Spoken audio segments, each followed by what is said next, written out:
Well, 2 weeks later, she calls me and she's like, "Hi, I'm ready for you this Thursday." And you know, I was thinking if I was with my dad when he passed, if I had to, deal with his funeral and all the stuff that comes after passing, would I be ready to go back to work in 2 weeks? And that's my office job. That's at my Right. desk.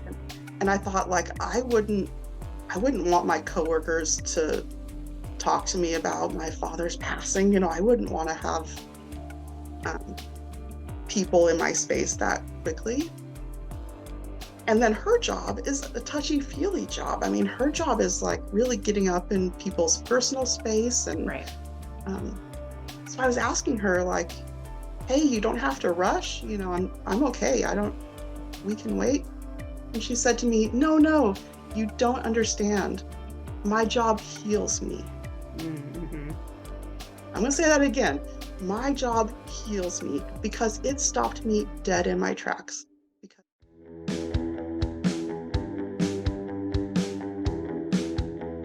Welcome to the Casual Temple. This week, my guest is Christine Freeland, who is a board-certified reflexologist, massage therapist, and Reiki Master. Today, we're going to talk about subtle energy and how being skeptical has strengthened the work she does with her clients.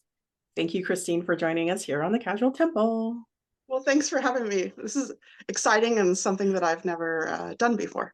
Oh, well, happy to have you here. Usually it's fun. I'm biased, but I have always enjoyed my guests. So we're just going to kind of dive in, get started. Can you tell me, or can you start by telling us an early paranormal experience that you had?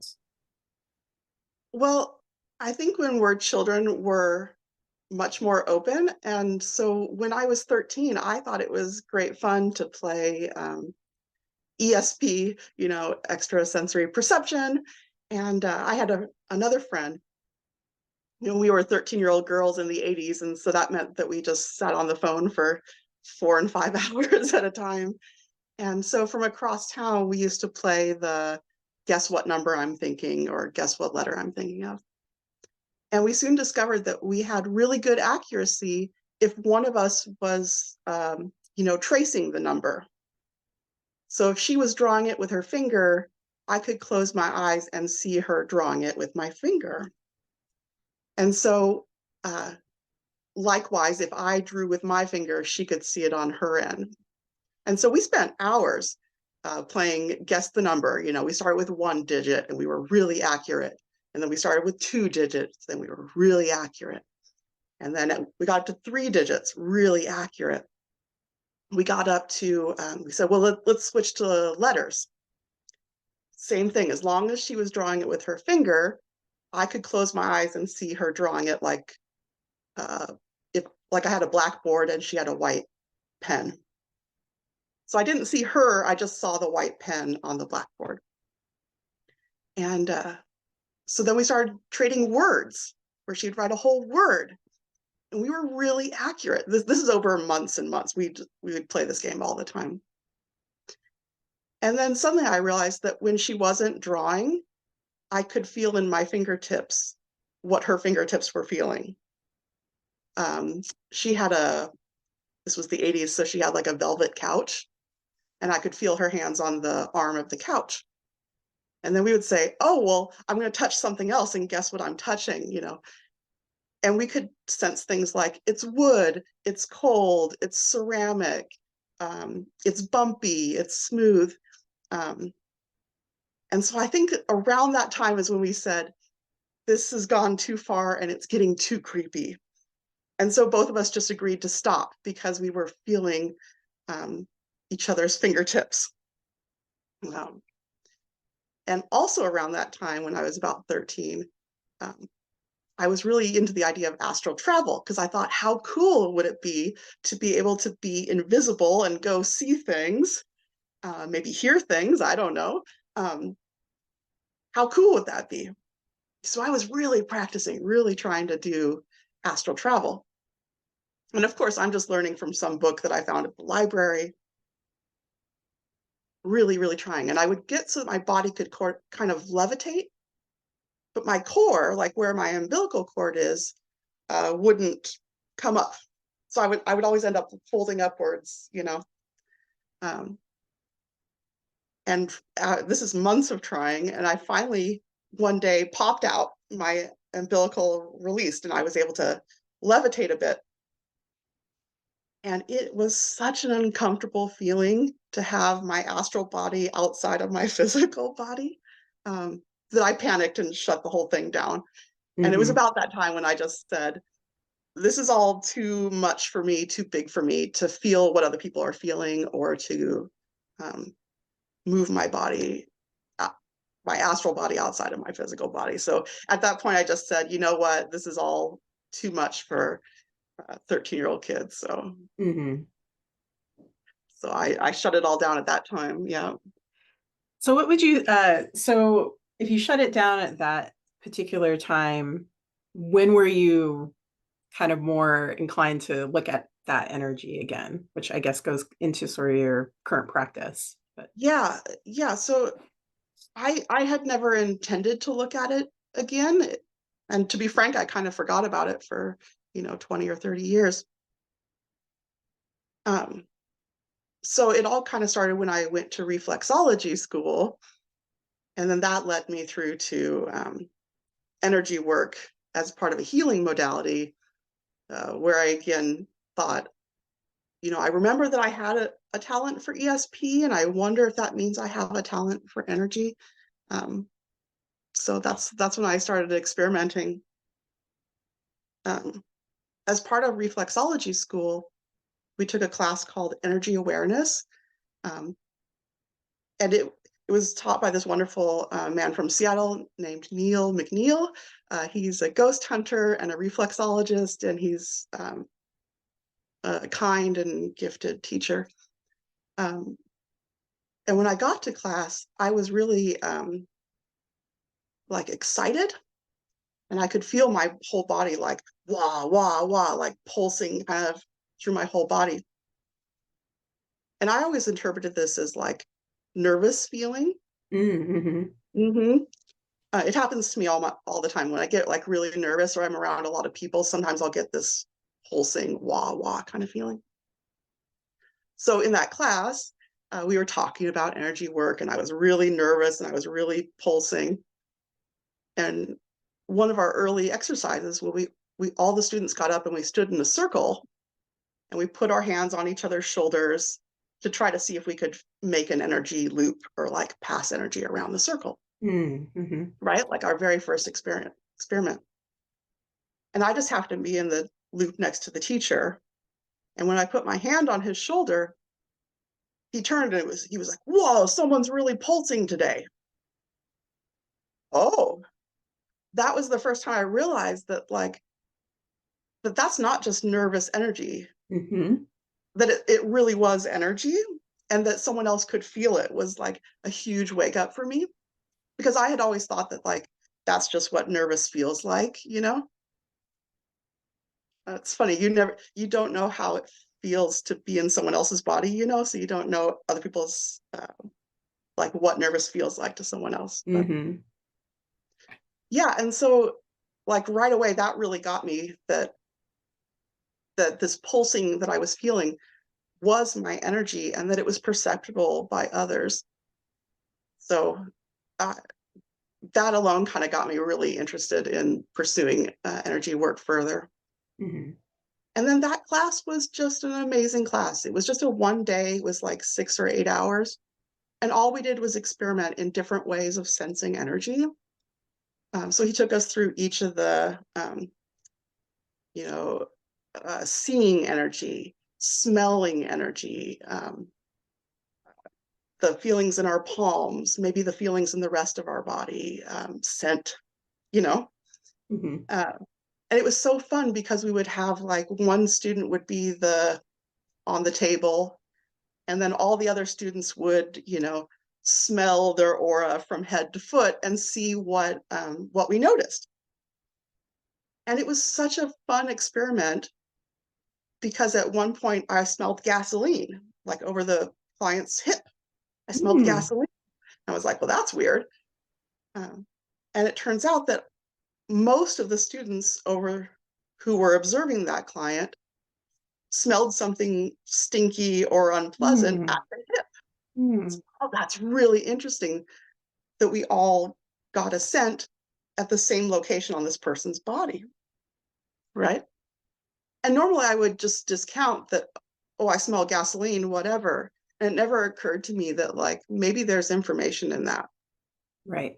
That the random things I smell throughout the day might be more than just random smellings. Yeah. Yeah. So that class really got me curious. Mm-hmm. It's interesting about one of my other guests, Tiffany Reeds, who's also a Reiki practitioner. She talked quite a bit about how her opinion is that anxiety is most likely uh, empathic or intuitive feelings that you're picking up around Mm, you, which I thought was mm, really fascinating. And then ever since that, I think back and I was like, it kind of makes sense because it's kind of why, at least for me and my perspective as well, is that, when you do feel anxious, it doesn't really feel like it's you, that's, I think, what is mm. going on is you don't feel like yourself. So you're just kind of absorbing other information and you don't know what Yeah, to do with it. that's a really good insight because I Hmm. certainly now when I feel that really strong pulsing of energy, Right. um, I associate it with nervousness. Um, and it helps me be aware that I am nervous or I'm Mm. overwhelmed or whatever. That so it kind of works both ways. That Yeah. yeah, Yeah, I think yeah, that, and so, yeah, we talked a lot about sort of being introverted. And I've known you a long time. I feel like we're probably fairly introverted people. Um, but it doesn't mean that we're not fun to be around, that kind of thing. It's just that, for us to get that energy back, it's like you kind of have to like release everybody's energy that you're absorbing constantly, is how I've become very aware of it. And doing the grounding techniques really help to like release and pull out that energy that isn't yours, that you don't need. yeah, It's good for information. That's how I look at it. I think those things are just pieces of information. yeah. I totally agree. Yeah. Um, and as now I'm tracing back because you talked about like astral projecting. You talked about like folding up like a Mhm. bee, which is really funny. I was also experimenting with astral projection in my teenage years and also got freaked out and I was like, never again. So I share that with you. But I started experimenting again in my early 20s and also having weird experiences. But my like not wanting to get out of the body was I woke up in the middle of the night, but I was turning around and around inside of my body. And I always say that it was like a gas station hot dog. I was like around and around and around. Yeah. And I was like, okay, I really don't want to leave. Or similarly to you, I would have like one leg would go up, one arm would go up, but like I this the know. core did not want to leave. Same. It was very much my core, and I would say like, "Come on, we're so close!" I Like know it's we're almost happening, it's there. happening. Yeah, Yeah, yeah. astral projection. That is also something I've had some other intuitive friends tell me that, oh yeah, you're gonna be astral projecting. And I'm like, are you sure though? Because it's still kind of freaky and kind of hard to do, at least for me. Um, but yeah. So it's Yeah, been sort of an I interesting. haven't tried since. I'm still not ready to try again. Yeah. I feel like if it's, I don't know. Sometimes I'm like, I don't know. If you're not ready, maybe you're just not ready in this lifetime, and that's okay. Yeah, yeah, Um, so I know you talked about the experience of taking the Reiki classes. Was there, in starting that process, was there a specific life event or experience that wanted you to seek that out as like an alternative? yeah. It's a beautiful story, and it's kind of a long story, so I hope you'll bear with me. So I was working in a corporate job, a 9 to 5. I'd been there for a long time, almost 10 or 15 years by that point. Um, and I was a data analyst,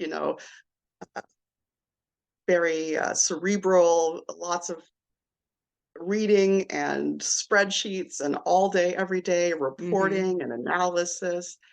And it just made me so unhappy. and I would spend all my day and all of my thought energy at work. I'd come home and I would just crash and burn. I had no thought power left for, arts or reading or socializing with friends. I just really spent all my brain power at work. And also, I was in a corporate environment, which as an introvert is a little challenging sometimes to be around that many people all day, every day. Um, and I was really getting computer back. I was hunching forward with my neck hyperextended, and like my body really started to hurt. And so I started to see a massage therapist to help my body feel better, right? And she was amazing. She totally helped me get my back in shape so that I could keep going to the office, so I could keep spending all my brain power there, And I had seen her for maybe 2 or 3 years at that point. And then we had a standing appointment, every 2 weeks into infinity on the calendar. And she called me and she said, "Hey, I have to cancel my appointment with you because my dad's in hospice and it looks like he's going to pass." And so I said, "Of course, go take care of your family." And she says, "Well, I have to fly back to where he is. We don't know when he's going to pass. I want to stick around for the funeral. I want to help my mom get readjusted." And I said, "Of course, of course." And she says, "I don't know how long it's going to be till we can reschedule." And so I said, "Well, don't worry about me. I'm going to be your client. I'll be here when you're back. Well, 2 weeks later, she calls me and she's like, "Hi, I'm ready for you this Thursday." And I was thinking, if I was with my dad when he passed, if I had to, deal with his funeral and all the stuff that comes after passing, would I be ready to go back to work in 2 weeks? And that's my office job. That's at my Right. desk. And I thought, I wouldn't want my coworkers to talk to me about my father's passing. I wouldn't want to have um, people in my space that quickly. And then her job is a touchy-feely job. I mean, her job is really getting up in people's personal space. And Right. so I was asking her, "Hey, you don't have to rush. I'm okay. We can wait." And she said to me, "No, no, you don't understand. My job heals me." I'm going to say that again. My job heals me because it stopped me dead in my tracks, because my job was not healing me. My job was taking everything I had. My job was hurting my body. I looked around at my coworkers, and one person has chronic migraines, and another person has a terrible stomach, and, another person has high blood pressure. And all of us are suffering both from stress as well as physical ailments. And I just looked around and I thought, this work is not healing any of us. And God, that really sat with me for a long, long time. What am I doing?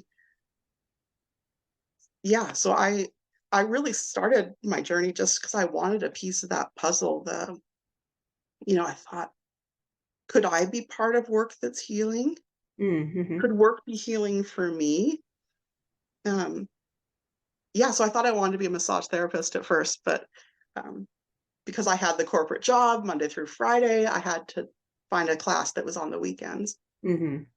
And the class I found was a reflexology school. So quite by accident, I ended up going into reflexology instead of massage. But I still think about that to this day, that how many of us are in jobs that don't heal us or don't serve us, I had a great paycheck, that's for sure. But I don't know that money's worth it, I don't know. It's really sits on my heart. My work heals me. Yeah. So I have I don't know if it's a strange question, but, uh, you know, as you know, I was also in the corporate world for a while. and also in transition to startup businesses, which its own kind of animal and destructive in its own ways, in my opinion. How would you, if you had a perfect world, well, not perfect, because in this world, people still have to work these jobs. Like, how would you, if you were to structure the world where people still had to work these jobs, how would you make it healing for them? I don't know if that makes any sense. Like, how Yeah, would you totally, incorporate healing? totally. So as I finished reflexology school and I opened my business, and then I was working the corporate job 40 hours a week, plus my business on the Oh weekends, no. and so I was working like 70 hours some weeks. And it really got to a point where what I loved doing was the reflexology, but what paid the bills was the corporate job. So I Right. really was in a pickle that I couldn't let go of one or the other, right? And through a lot of begging and working up the chain of command, I finally got approval to work part-time at my Mm. corporate job. Hmm. So I started working 20 hours a week at the corporate job, and then 10 to 15 at my reflexology job. And that still left me a whole weekend. That still left me time to run my errands and do all the things that humans need to do in the week. Hmm. And I tell you, my joy at the office was so much greater working just 20 hours a week. Oh yeah. My boss says that what I was able to accomplish in those 20 weeks was about 75% of my full-time job. So even though I wasn't working a full 40 hours, Hmm. I was more productive per hour by working half as much and having the time off to rest, to have enough brain power to enjoy the rest of my life. Right. Um, so for me, I'm a big proponent of less hours at Yeah. work. Um, I was at my corporate office towards the tail end of COVID, so I got that like instantly everybody's working at home time. Um, and that also was nice for introverts. I really Oh found yeah. it was easy, and I never like, not that I missed my coworkers. I certainly did. I enjoyed some of my coworkers, Right. but just to be able to like rise slowly and not jump into the traffic and the commute, and to be able to do my laundry while I'm working, to be able Mm. to make a nice lunch for myself while I'm working. Um, to be in control of the noise around me, that if I want it noisy, I can make it noisy, and if I want it quiet, I can make it quiet. So, Right. um, but I know a lot of my very extroverted coworkers really suffered during that time. So Mm. I think there has to be some sort of balance where a workplace could be suitable for both introverts and extroverts. And I don't quite know what that formula is, but Hmm. for me, working part-time was hugely beneficial to me. Yeah. Yeah. I would say that, going back to sort of the health benefits as also an introvert, man, it's the unfortunate things that happened during 2020, but the fortunate thing for me, at least, because I actually had blood work done literally right before the lockdown. And then the following year, when we're all back, we could go back to see the doctor, I had more blood work done. And my cortisol levels, which is like the stress hormone, was, I think, before COVID was like 150% of what they should have been. But Hmm. after like that year, it was like down to very normal, very comfortable levels. And my doctor was like, look at this. And I was like, I know exactly what that Yes. is. Yes. And I think that especially like the corporate office Mm. environment is totally geared towards extroverts. Oh, 100%. Yeah. And there really isn't like an option for introverts Mm. at the office. I know you and I have talked about this a bunch, that like one of the things we hate the most is the forced corporate fun, the Oh, like yeah. uh, let's do social games Yeah. instead of working. And I know that you and I both agree that we would much rather just get our work done and get some stuff off our to-do list, is Right. more fulfilling than uh, playing bowling and then making sock puppets about Right. our personality or what, the corporate events I'm talking about. Yes, I do. Yeah. I would rather, yeah, exactly. I would rather just get work done and then go home and read a book. If I could have that option, that'd be great. Um, let's see, there was something else that you mentioned. Let's see, you were talking about,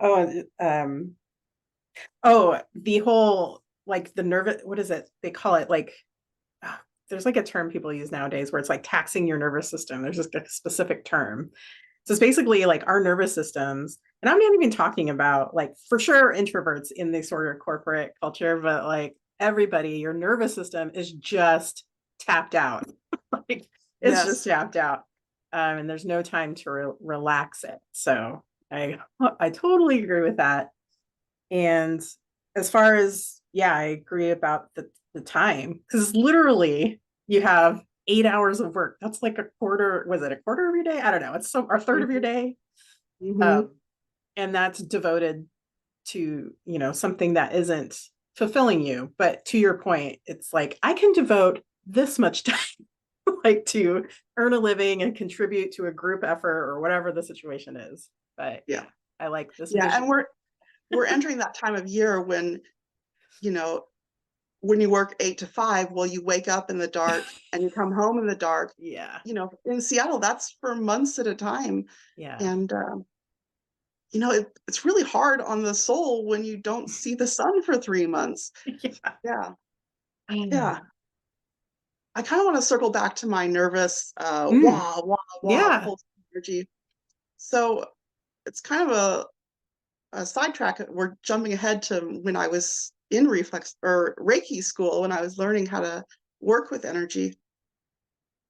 One of the biggest things I learned there was we spent a lot of time getting to know our personal energy, like our own bubble of energy, Hmm.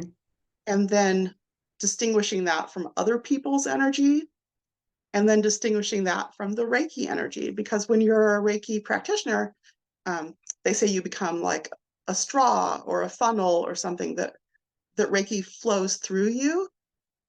So you're not working with your energy when you do Reiki. You're just a vessel to work with Reiki energy. And so it's really important to be able to feel the difference between my energy and the Reiki flow of energy, as well as my client's energy. Yeah. So practicing that over so many years, I think that's one of the most important things that came out of energy work for me, is to know what's mine, what's someone else, and what's Reiki. And Mm. it's really helped me when I encounter people who maybe there's someone else who's nervous and really pulsing at me, um, to be able to just recognize like, oh, that's their pulsing Mm. and not my pulsing, has been really huge for me. And it's made it a lot easier for me to be in crowds of people, Hmm. because no matter how much other energy is around me, I still know what my energy is, what my energy feels like. Yeah, and it helps me like, I guess you would say, energetic boundaries Mm. um, that I can let other people like bump into it, but it doesn't have to blend into mine, or like I can tell when I'm taking on someone else's energy. Yeah. And through my own trial and error, like one of the things that I discovered that is really useful for like what to do with that pulsing wah, wah, wah sort of energy is I've now learned that when I get into that like calm meditation, I got the Reiki flowing. Um, I use it like, I imagine I'm like a buoy on the water and I'm flashing a beacon. Hmm. And so I still get that kind of pulsing flash feeling. And I just let Reiki like roll out in waves from my beacon. Mm. And so I end up using that like pulsing feeling to spread Reiki through my neighborhood, through my Hmm. city. Um, you know, so sometimes when I'm meditating and I feel that like building excess energy, I make my ripples in the water, and uh, that analogy has really helped me, just letting the waves uh, go away, Hmm. spread away. It's Nice. much more soothing now than that nervous, like Right. almost like a lightning, Yeah. that now it's more a ripple on the water. And Yeah. by practicing that, I feel like I'm easier to tap into that when I am nervous. I can get more into the gentle waves of it than the electric pulse that Yeah. fries the future, Yeah. Yeah. Yeah. So with that, I do have a question. So that's a really beautiful image of versus like kind of being attacked by energy and then just kind of like, oh, I need to kind of make it all soothing. From several of my guests, they've communicated that they've left a city, which you have also done, and moved to sort of either out in the woods, a smaller town, that sort of thing. Have you noticed a difference since you've moved Well, from Seattle or? I moved from Seattle to Des Moines, Iowa. So it's smaller. It's about a third of the size of Seattle, but I'm still very much in the city. I'm still surrounded by people and traffic. And so in that respect, no, I don't think I feel much of a difference. No. Yeah. Yeah, I was just wondering if that was the case or not. But I guess the city is a city and you're kind of surrounded by people. So it's Yeah. just going to be the Yeah. same. Right. That's great that you have learned sort of new techniques to manage your energy and everybody else's energy. Totally. Totally. So with that question, have you experimented with kind of tapping into animals or pets or plants at all in your practice? Well, one of the Reiki teachings is that, you can use Reiki energy to heal all kinds of things in your life, yourself, others, animals, objects, right? My teacher always tells us to Reiki our car so that we're less likely to get into accidents. Yeah. Yeah. So I certainly, I spent a year on the road traveling in my car. So I used Reiki on my van and nothing happened. Is it coincidence? I don't know, but Yeah.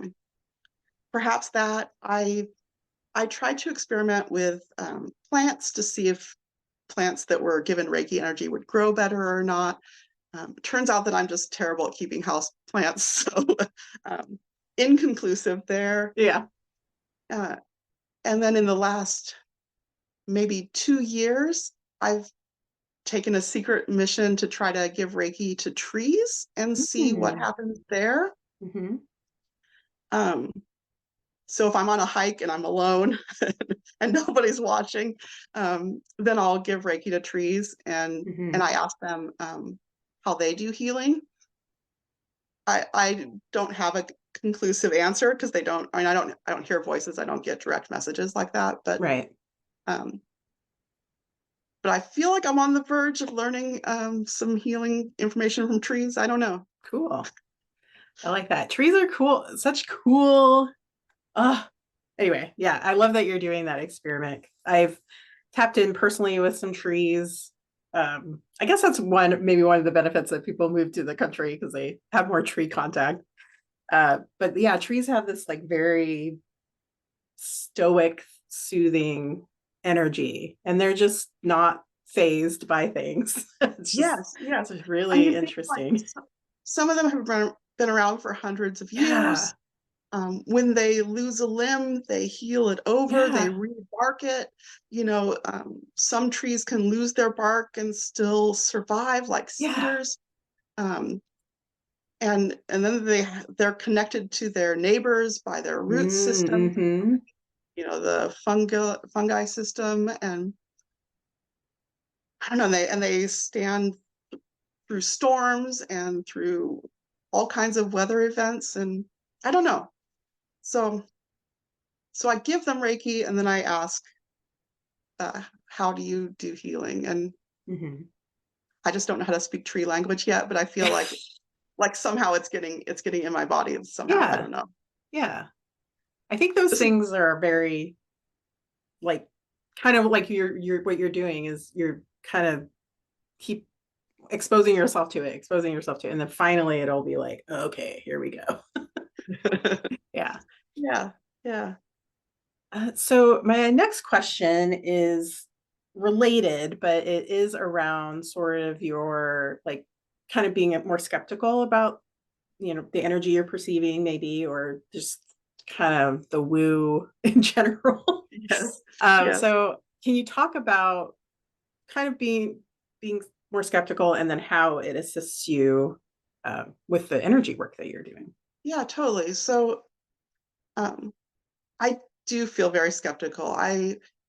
Um, I don't hear the voices of angels. I don't see auras. I don't get random images in my mind. So a lot of the, um, paranormal, extrasensory information that people talk about is Mm-hmm. not my experience. Um, and so I've done Reiki school. I did 6 years of schooling, and then I've been a master for 4 years now. So I'm something like 10 years into experimenting with Reiki. Mm-hmm. I have to tell you, I'm still skeptical if it's even a Yeah, thing, right. right? And I feel it sometimes. When I'm receiving it, I feel it less. Mm, And but sometimes I feel it very strongly. right. And sometimes my clients report very big experiences. So I keep going. Um, but overall, sometimes I think, is it just sitting and holding someone for an hour that's healing?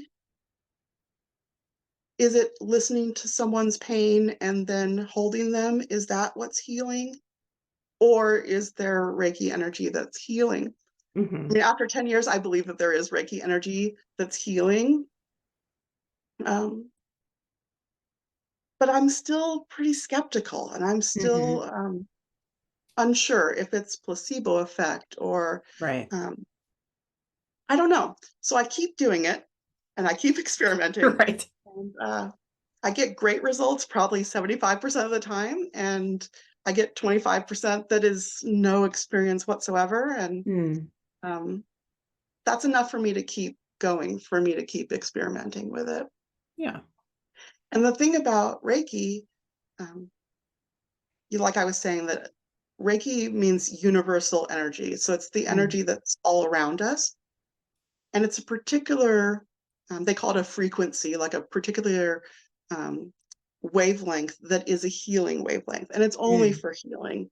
Um, it can't be used for winning the lotto or for cursing your enemies. None of those things. Like this is only a frequency for healing. Excuse me. Um,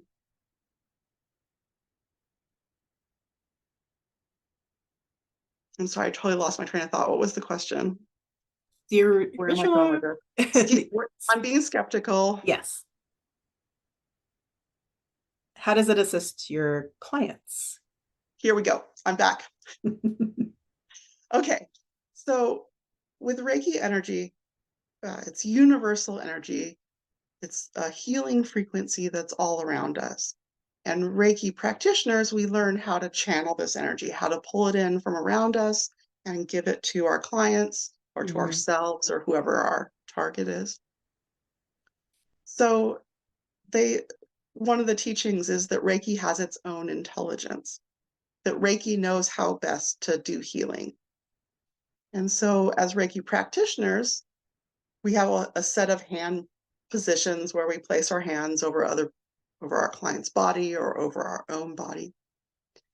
And then the Reiki flows from, from around through me, kind of like collected, strengthened, whatever, Mm-hmm. compacted, and then given to my client. And because I have my hands maybe on their shoulder, let's say clients has some shoulder pain, so I put my hands on their shoulder. Just because I put my hands there, and Reiki is supposed to come through from our palm chakra, right? So I put my hands there, and if Reiki is needed there, then that's where Reiki will stay. But if Reiki is needed somewhere else, Reiki will flow to wherever it's most needed.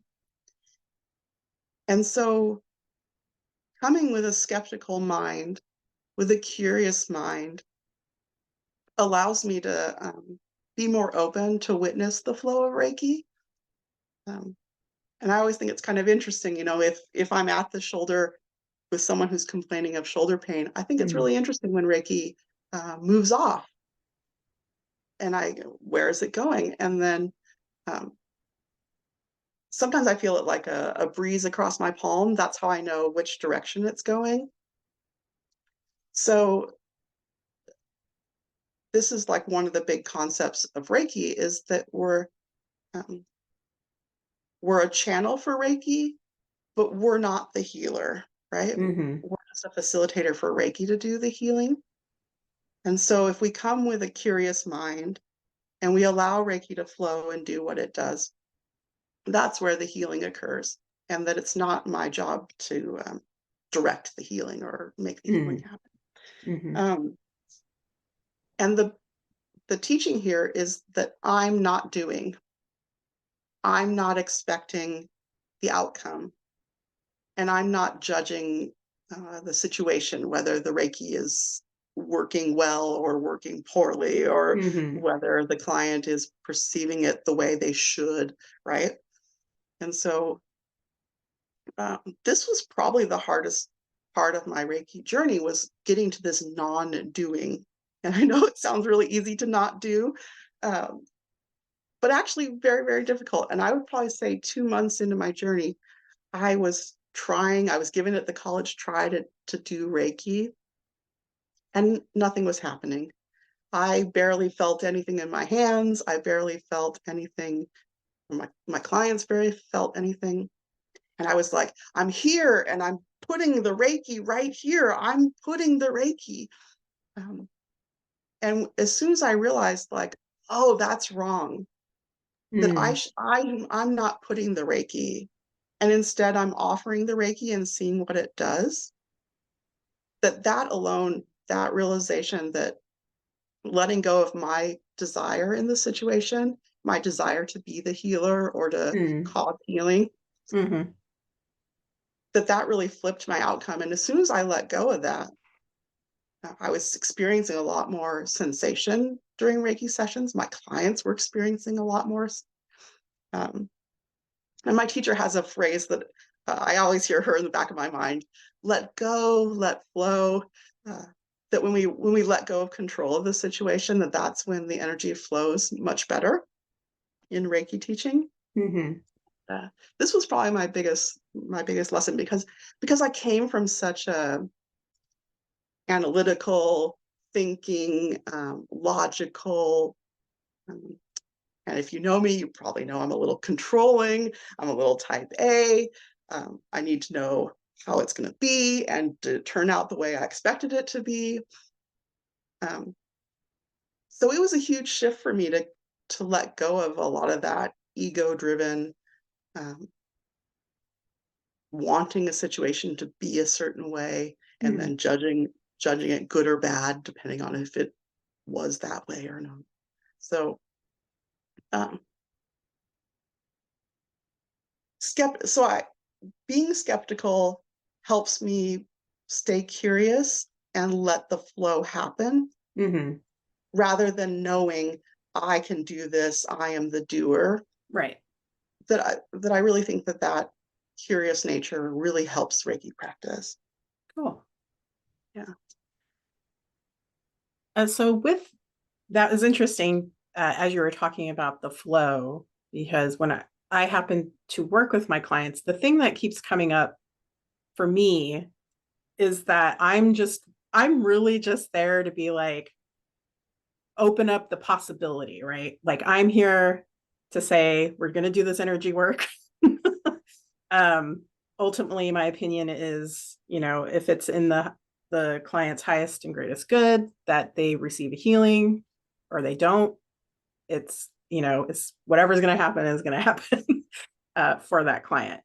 And I do feel like it isn't necessarily like a thing that's coming through me. I'm just like a portal for it. Like it's just like, Mm, okay, it's just kind of moving through and it's occurring. So it's interesting that you come with the perspective of how Reiki works in a similar fashion. Like it's just this energy that's there and accessible. And yeah, it's very interesting.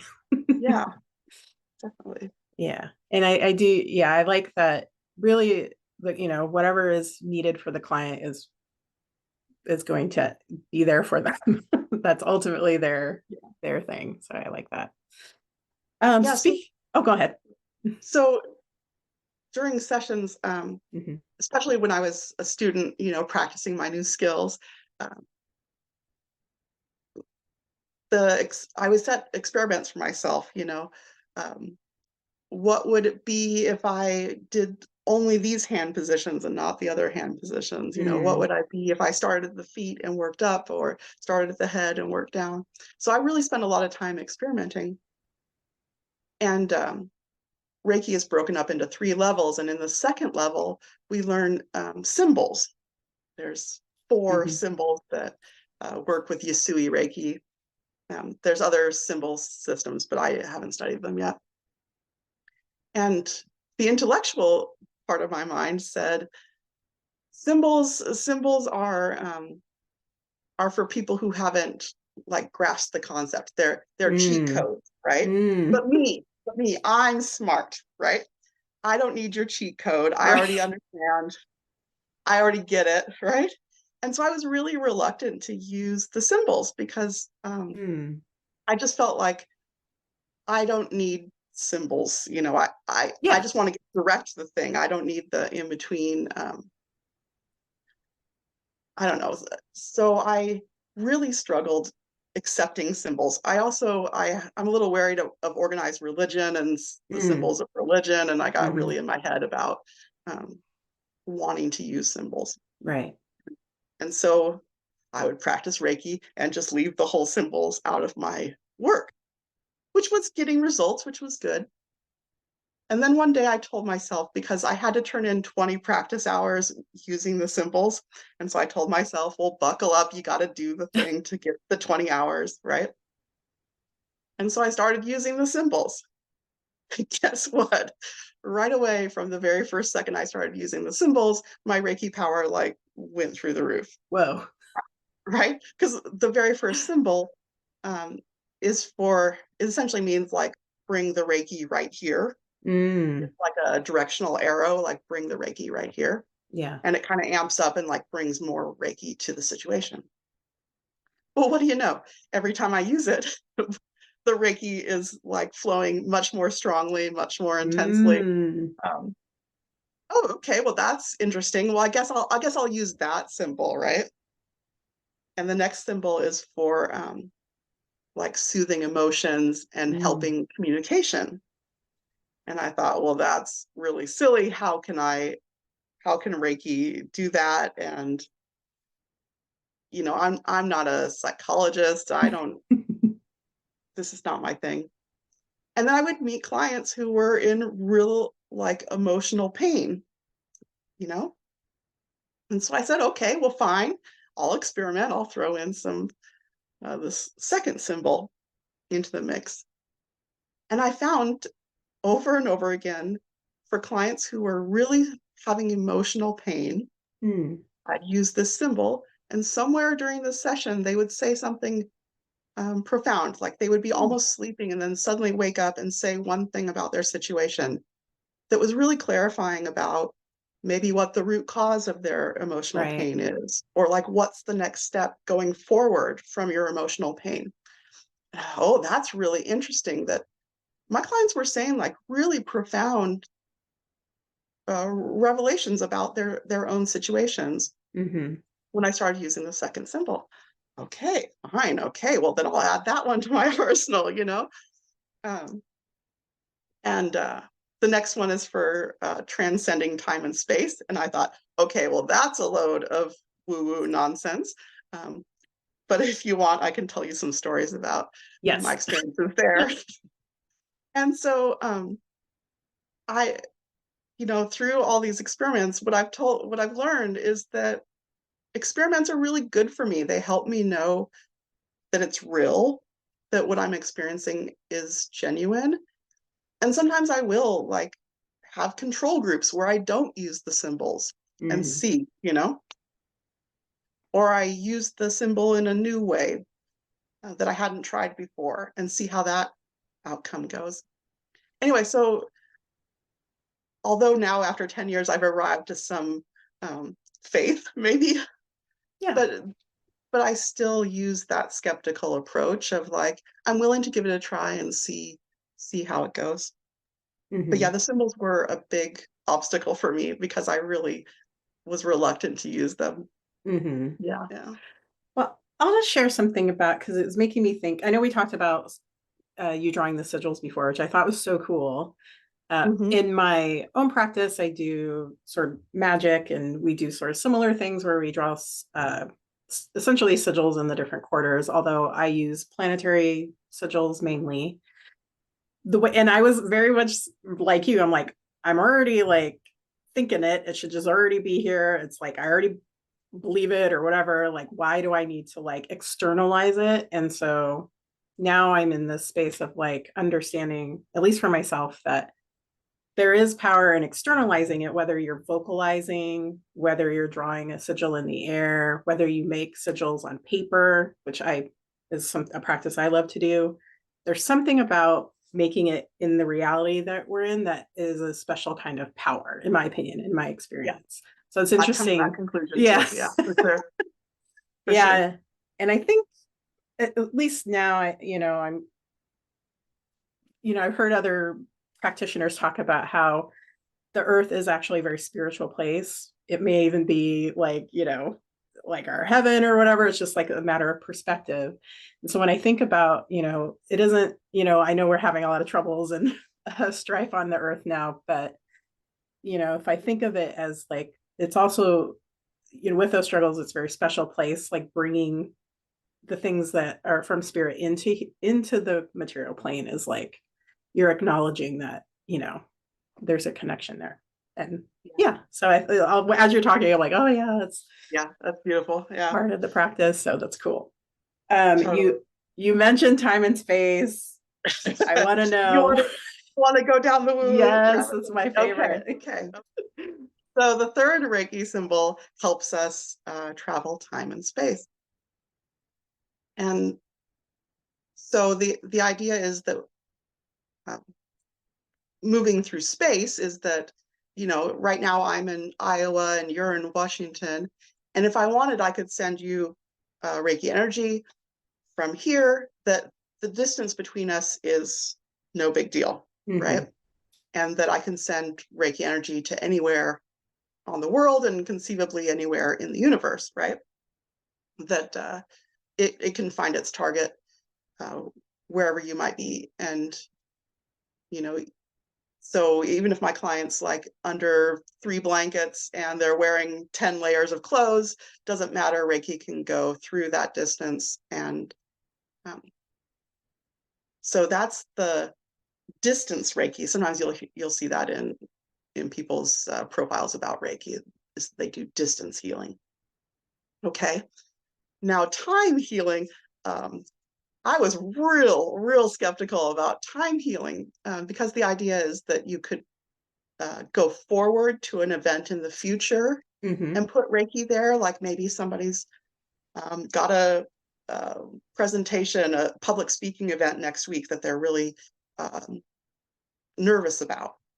Well, if I go to that public speaking event in the future and put a bunch of Reiki healing around it, maybe use the symbol for ease of communication, that when my client actually gets there, the Reiki will be there waiting for them to help soothe the situation, right? Mhm. And likewise, you can go backwards in time. And I think the best example for this is just to tell you one of my clients' stories. And I'm going to try to leave out the personal information because this client doesn't need their business all over the internet. But so I've been working with this client for quite a while. And we were just working in the present moment with hands-on healing, right? And it was going well, but session after session, they would talk about their childhood. And unfortunately, they had a really traumatic childhood where there was sexual assault when Mhm. they were a little kid, right? Mhm. And that kind of trauma stays with you for a very long time, right? Yeah. And so the client would bring this up, that it was still affecting them. And in our Reiki sessions, in the present moment, doing hands-on healing, it was helping, but it wasn't like getting to the root of it. So I asked the client if they would be willing to do some time travel with me. And there was one event that the client talked about. And so I said, what if you and I go back in time and we sit with your younger self in that, because the trauma happened and then they were alone. Mm. And that alone time after the trauma was really difficult. And that's what really sits with them, right? Mm-hmm. So I said, what if we go back in time? You and I, adults now, what if we go back and we surround this child and just be with them after their trauma occurred, right? Mm-hmm. And he said, okay, he's willing to give it a shot. And so uh, they were with me in person, and I did the Reiki symbol for transcending time and space. We sort of went into a meditation, and both of us were very relaxed, eyes closed, and I did the symbol for time travel. And I said, we're going to go back just to stand with younger self so that younger self is not alone in that time. And we did. We probably stood for maybe 20 minutes with younger self. I'll time out for a second and say that my impression, like,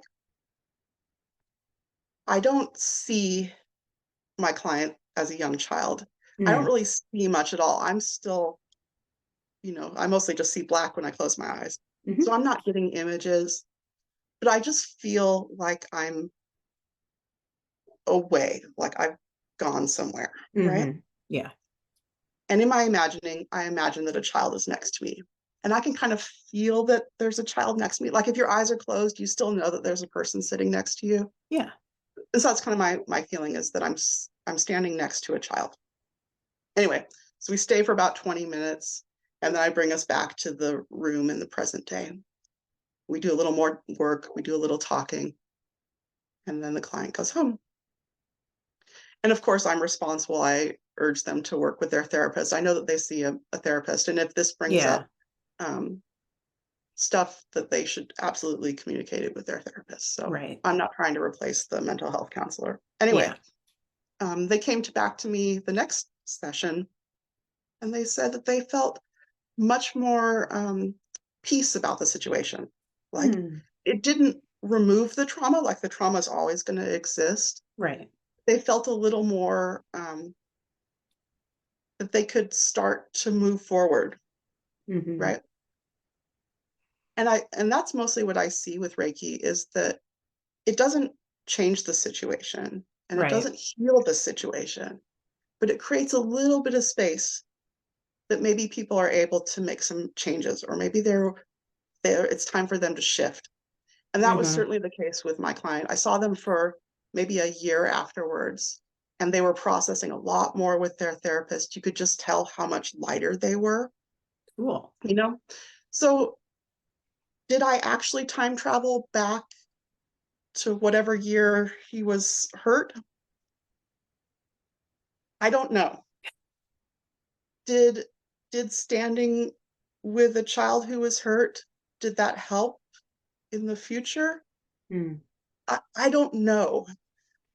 All I know is that it felt really comforting to Yeah. be able to go back to your client's pain and just sit with them, and then to see the change in his life. Is that because he was suddenly willing to change? Is it Mm. because he was working with a therapist?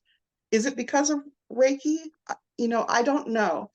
And I'm kind of okay not knowing, but that was such a nice experience. And Yeah.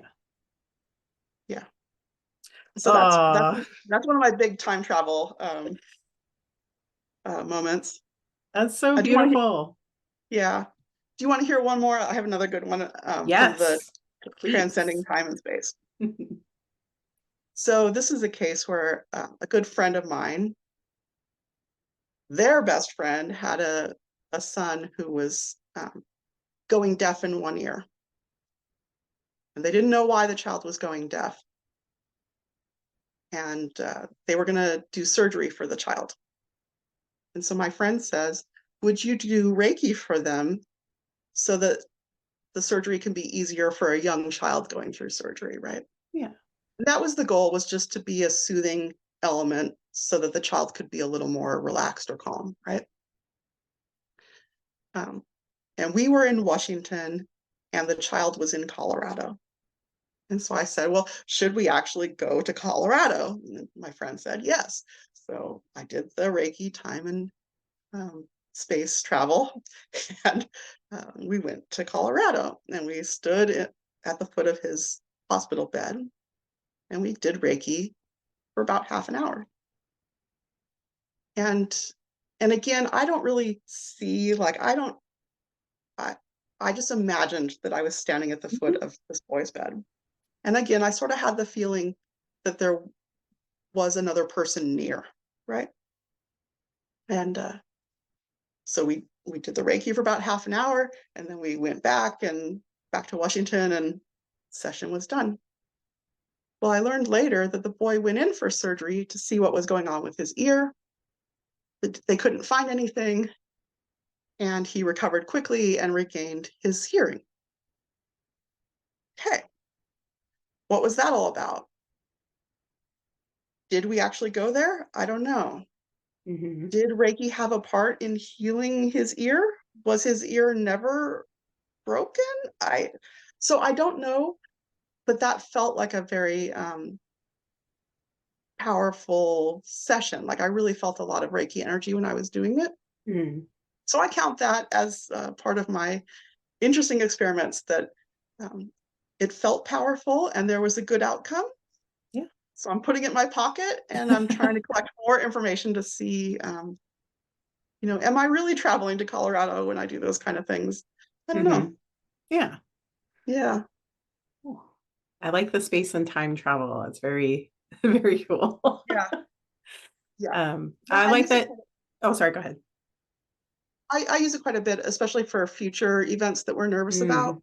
Mm-hmm. Um, I think it gives a nice soothing quality when you actually get to that event. Right. Instead of like the worry that you've built up or Right. whatever. Yeah. Right. Expectation.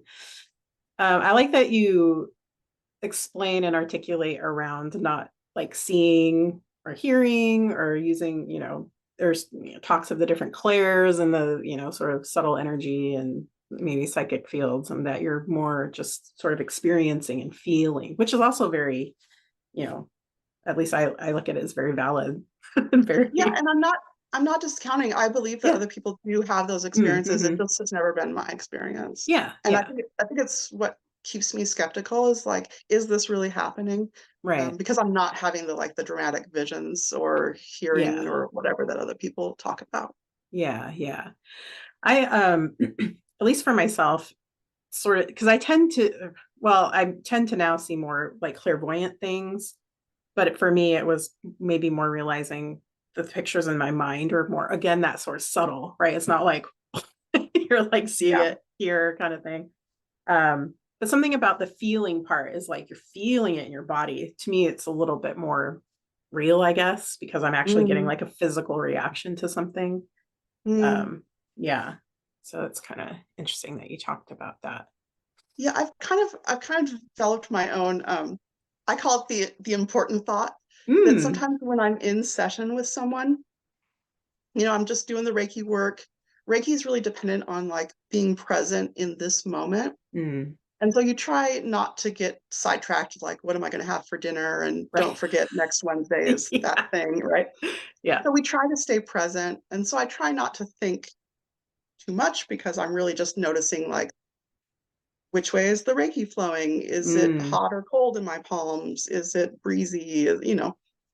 Anyway, and so I every now and then I'll just get a random thought, like a one-word thought mm, while I'm working. hmm. And at first I thought, like, oh, Christine, you like, don't get sidetracked, stay here and keep doing the Reiki, right? But then I said, well, why am I thinking just that one word? And it's usually one, maybe up to three words. Hmm. And sometimes will repeat. And so I said, well, maybe it's important. And so I started telling my clients, if I got a random thought, and it's my own Yeah. thought, it's in my own voice, it's like a regular, it sounds like a regular thought, you know? Hmm. But when it comes through in session and it's short and it feels important, Yeah. I started telling my clients. And guess what? They found meaning in it, Right. right? And so I keep doing it because the clients find meaning in it. Hmm. So is that a word that I'm channeling from some other source? You know, maybe, I don't know.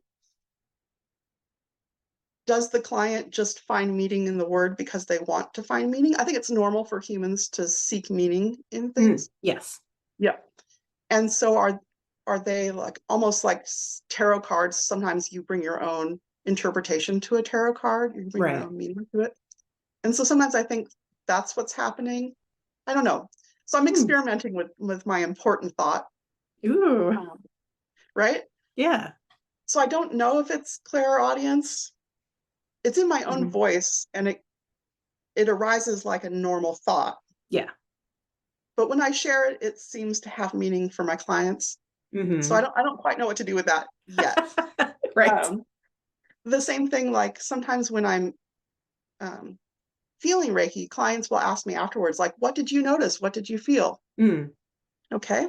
Well, this is tough for me because um, working with energy, it's not an intellectual pursuit for me, Hmm. Yes. right? And so for me, it's really more of a touch. I call it touch intelligence. Yeah. And in reflexology, it's really about our fingertips as touch intelligence. But with Reiki, it's much more the palm of my hand. Sometimes my whole body will rock, right? Hmm. And like I said, sometimes I feel a breeze across my palm, or sometimes it will feel like a waterfall or something, right? And so I started telling my clients, like, oh, over here, over your knee, it really felt like water rushing towards your feet. Okay. And then I'd start saying, like, oh, you know, when water is like almost frozen and it feels cold, but a little bit chunky. Hmm. And then, so the more I described it, the more my clients found meaning to it. Oh, I know exactly what that is. Or, oh, I had a dream about that last week. And so I call that also my important thought. Like there's something about the description of energy that's worth sharing with my clients. Hmm. Um, so yeah, I always find it interesting what sticks with my clients, or like what my clients make of it. Because yeah, sometimes the words are pretty random, pretty out of left field, but if it brings meaning or if it brings clarity to my client, like I'm willing to keep experimenting with it. Yeah. Oh, I like that. A guest I recently interviewed, Todd Wilcox, he's also an energy worker. He said that he will just tell them what he sees. He's not going to interpret it, right? Because he's Mhm. like, the interpretation is where, in his opinion, is where it kind of gets messed up. Like, if you're like, I see an ice river, that means you're having trouble with your emotion or whatever, like they're like, I Mhm. see an ice river. Do with that with whatever that means to you, is kind of Mhm. how he approaches Mhm. it. So it sounds very similar to what you're describing. Very much, very much. And Mhm. I think it's with that curious nature that it gives me the interplay between me and my client, because ultimately the client is the healer. Yes. And if the client can find their own connection with it, their own meaning with it, it makes their healing process more powerful. Yeah. Again, I don't really understand the process, but this has been my experience that the more that the client can come to their own insights, the more Hmm. healing that is. Yeah. Yeah. Yeah. I think of it as like sort of you're the third party, you or I or whoever is doing the energy, you're just the third party who's coming to it blind, essentially. And so the things that are sticking out are maybe something that the client isn't noticing for whatever the reasons are. Like they're just not processing it or acknowledging it. And so being that sort of objective third party of like, I see this thing. Like, Yeah. what is that? Yeah. What is that? Does that mean something to you? And the other thing you mentioned about sort of hearing the word and it sounds like your voice. That's, at least for me, is how I experience clairaudience. It always sounds like me. But I've noticed recently it's like a me that doesn't have all my BS attached to it. It's like very Mm, clear. It's very like confident, or not even confident. There's not even like a feeling to it. It's just like, it's very blunt. It's like, and there's nothing mm, associated with like emotions or anything. mm. So I thought that was interesting. Um, and similarly, I like your important thought phrasing because I tend to call it spirit nagging. Like, it's just basically I keep getting either a word or an image that reappears. It won't leave me alone until I say something. Like, it just will not Mhm. leave me alone. Um, but yeah, I've been calling it spirit nagging, which is a little more negative than like important thought, which is a little more pretty. Yeah. Yeah. So I mean, whenever I talk to students or Mhm. like people who are on the beginning of their energy work Yeah. journey, I just say like, give yourself permission that if you think that maybe that was kind of a thing, like, Mhm. did I maybe feel that? I'm not sure. Yeah. I say, give yourself permission. If you think maybe you felt it, just acknowledge you felt it. And if Yeah. you think maybe you thought it, just give yourself permission that, yeah, you thought it. Hmm. Because that was really a big part of my journey is because I was so skeptical. I'd say like, Yeah. oh, my shoulder got really itchy while I was working. Hmm. Does that mean a thing, But I thought like, if I even had the thought, is that a thing? It Hmm. probably is a thing. And the more that I allow myself permission of like, because Reiki energy is so subtle, it often feels like a breeze, Right. right? Hmm. Maybe it really was a breeze in the room. I don't know. But if I give myself permission that did I feel it? Yes, I definitely felt it. And so Hmm. I encourage anybody who's like beginning this work, like just Right. give yourself permission. If you even have the thought, is it real? Assume that it's real and carry on with the experiment. Yeah. I Yeah. like that. I really like that approach because I think that it was in my experience, is kind of a hurdle, right? You're like, is that real? I don't know. And then you just kind of get lost in your thoughts about it. Mm-hmm. Versus like, it's real, move on. And then generally, at least, your experience with the itching shoulder or something like that. I had something where I was working with a client and the bottoms of my feet started to feel like they were sunburned. And I was like, and it wouldn't leave me alone. Like my feet were hurting. I was like, bottoms of my feet feel like they're sunburned. And she was like, oh yeah, I suffer from neuropathy. And I was like, oh, Mm, okay. yeah. You know, Wow. and then after I said that, I could go, okay, this is not mine. I need to let it out or whatever. Right. And Um, this is why the interview with our client after the session is so right. important. Yeah. Because if you had stayed quiet Yeah. and you just ignored your feet, Yeah. then you never would have got confirmation that that's real, and your Hmm. client never would have got confirmation that you were tapped in, right? Right. Yeah, exactly.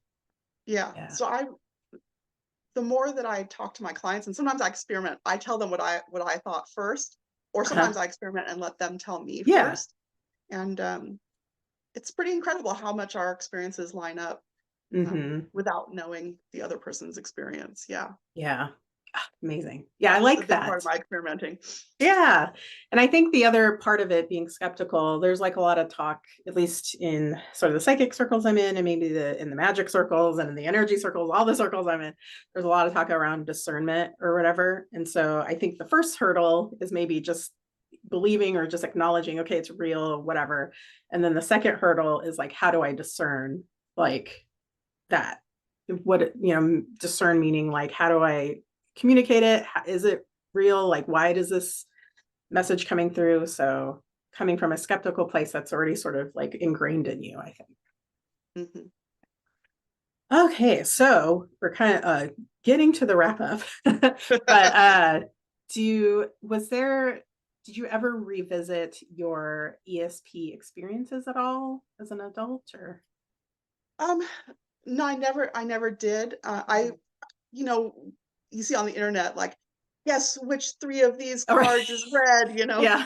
I play those all the time and I never win. But no, Yeah. I think the closest I've gotten is my important thought kind of Yeah. a I like that. yeah. So what would you say now that what is your take on spirituality or energy, whatever you think that is, and how does it um, affect you as an individual, do you think? Yeah. So, do you want to go big? Yeah. Let's go big. Yeah. So, um, I have this thing that I call the grid, Mm. and I've only seen it a few times.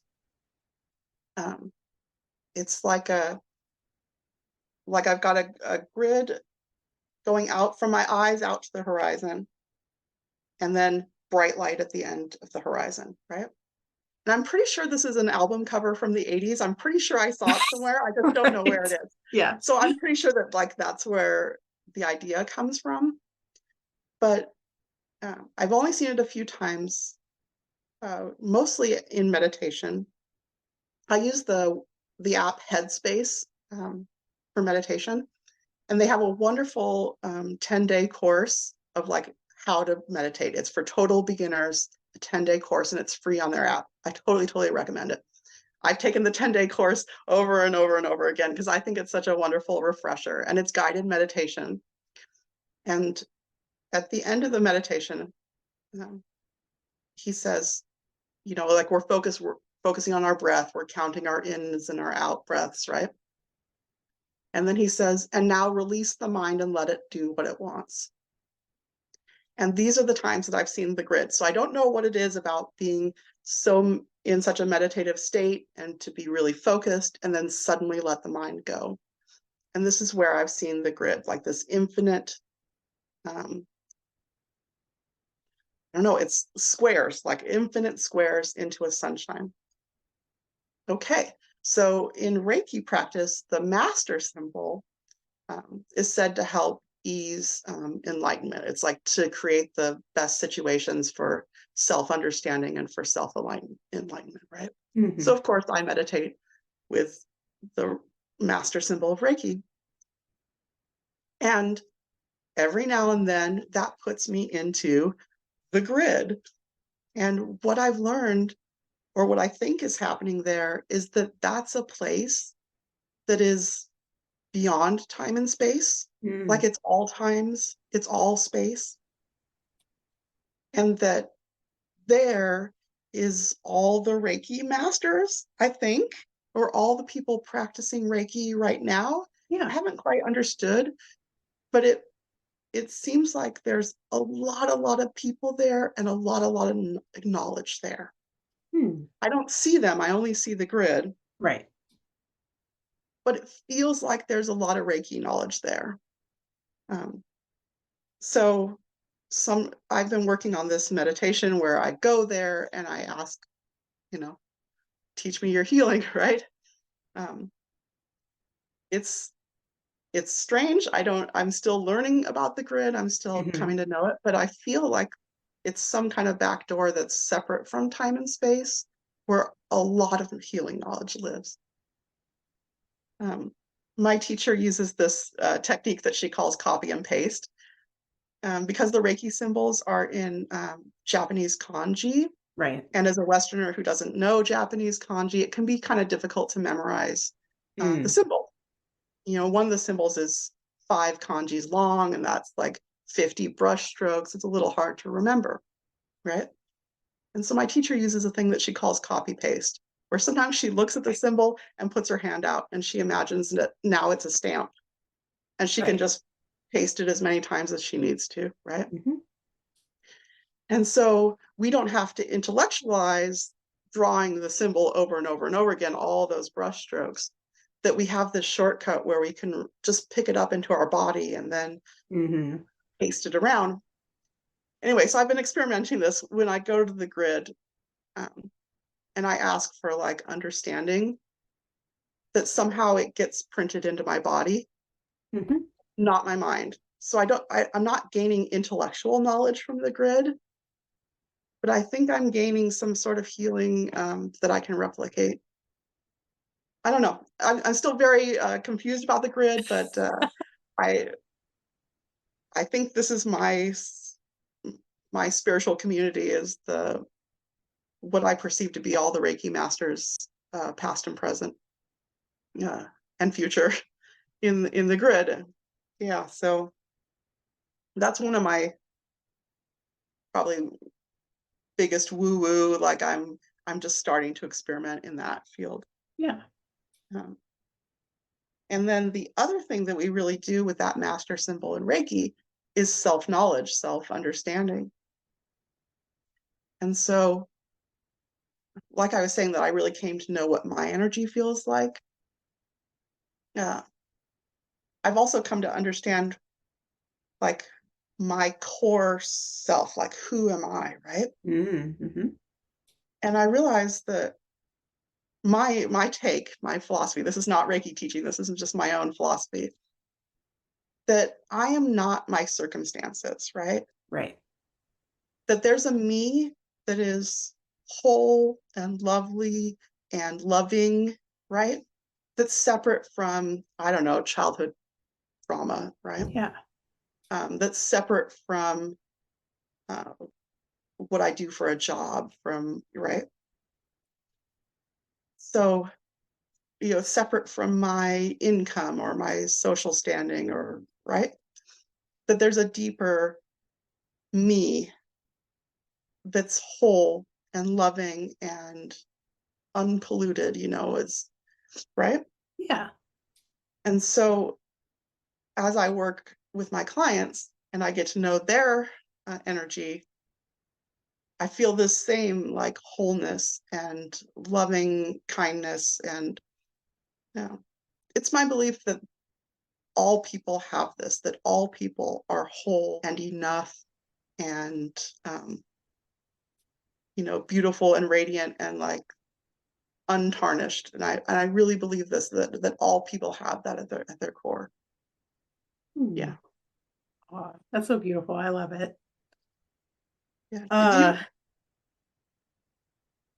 Oh, did you? Do you get that? Do you get that sense of like people's deeper self? Oh, yeah, for sure. And, uh, for me, it's harder for me to know mine, right? I can see it very easily in other people, you know? So that's my struggle, is like seeing my own, which I'm getting more acquainted with. But it's again, for me, it's because I'm removed, and when I'm working with somebody, I can always sense, even all the struggles that they've gone through. It's like, no, man, you're great just the way you are. It's all okay. It's just all these circumstances that have piled on you. We just gotta, like, you can clear that all off. It's not who you Yeah. are. So I Yeah. like the way you articulated that. It was really Yeah. beautiful. We are not our circumstances. No. That's been huge for me. And it's really helped me set aside some of my like long-standing traumas, Yeah. a lot of my hangups I've been able to set aside because I realized that that's just my circumstance. That's not Hmm. me. Yeah, exactly. Yeah. Oh, yeah. It's always, yeah, it's always a good thing to come back to and remember, for sure. Yeah. Yeah. Well, wonderful. Thank you for sharing all that. Such Sure. cool Sure. perspectives. I love it. Yeah, for a skeptical, it got pretty woo-woo there. Yeah. Yeah. But I like that it was like a grid for you. I'm like, that makes sense. It's like a Yeah, it's very grid. 80s. It's Yeah, very it's 80s. very 80s. So how can you tell us about uh, sort of the services that you do and how people can contact you? Yeah, so like I said, I just moved to Des Moines, Iowa. Um, my website is Des Moines reflexology.com. There we go. Yeah, so right now I'm only offering reflexology services. Of course, I'm a Reiki practitioner, so when I'm working with clients, Reiki flows as well. Um, but I got a real hang up about um, charging money for Reiki services and how do Mm, you market Reiki services. And mm, it just got too much for me. So I said, you know what, I'm just going to charge money for reflexology and then reserve my Reiki for self-healing or for friends and family. mm, So that said, I'm in a new city and I'm looking for my Reiki practitioners. mm, I'm looking for a Reiki circle, or sometimes they call it Reiki shares, where other Reiki practitioners get together and practice on each other or practice as a group for healing in the environment or healing of other people. So if anyone in the Des Moines area has a lead on Reiki circles, let me know. And if one doesn't exist here, I might create one. So if you're looking for a Reiki circle, let me know, because I am a master and I am allowed to teach. So yeah, I'm really looking to find my Reiki community here. Yeah. Well, I hope that is fruitful, because it is nice to have a community, especially around sort of subjects that isn't common, right? Commonly talked about.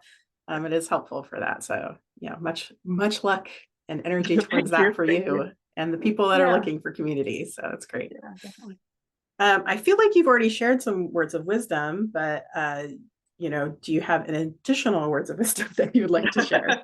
No, I mean, for me, it's really just about staying curious and being willing to conduct some experiments. So yeah, even if it seems silly, do a few control group, do a few with a silly new thing, and see what the outcome is. Because I don't know, I've certainly had experiments that didn't work, that I let the thought go.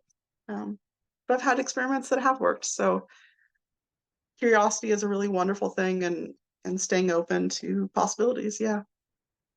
Cool. Stay curious. I like that. Yeah, definitely.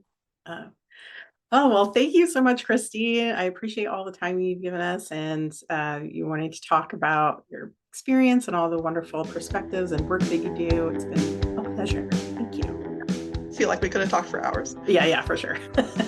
All right. Your support means the world to us. If you've enjoyed this podcast, please take a moment to like, comment, and share it with others who might find this content valuable. And of course, don't forget to hit that subscribe button to stay tuned for more enlightening discussions. Your engagement helps us grow, and we appreciate each and every one of you. Thank you for being a part of the Casual Temple community.